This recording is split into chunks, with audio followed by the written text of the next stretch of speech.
د یو اوږد او خوشحاله ژوند یو راز له خپل کار سره مینه ده. په تاریخ کې د ډیرو راځي او هوسا خلکو د ژوند د تسلسل زرین تار دا دی چې له خپل کار سره یې مینه درلوده. د ارواپوهنې پروفیسور ویراجون سټینیر له سختو نوښتګرو خلکو سره مرکې وکړې او په ټولو کې یوه شریکه ځانګړنه وموندله. دوی ټولو خپل کار سره شدیده مینه او علاقه درلوده. که چیرې تاسې ورځ په داسې کار تېره کړئ چې خوند درکوي، ذهني ننګونې درکوي او خوند درکوي، دا به په نړۍ کې نسبتاً له هغو رخصتیو درسره ډېره مرسته وکړي چې تاسې د زړه او روح د ارامولو لپاره کوئ. توماس اډیسن 1093 اختراعګانې کړي دي. مشهور اختراعات یې برېښنایي څراغ او مایکروفون دی. د خپل ژوند په وروستیو کې ویلي وو، ما په ژوند کې یوه ورځ کار هم نه دی کړی، ټوله تفریح وه.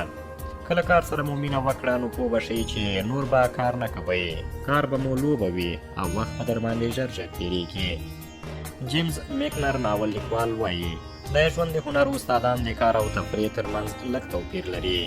د کار او تفریح ترمنځ د ذهن او بدن ترمنځ، د معلوماتو او تفریح ترمنځ او د ژوند او دین ترمنځ هغه په دې ښه پوهېږي چې څه شی دی. هغه چې هر څه کوي خپل ارمان ته پکې کار کوي او دا پرېکړه نورو ته پرېږدي چې د ده کار ورته کار ښکاري که تفریح، دی تل دواړه کوي.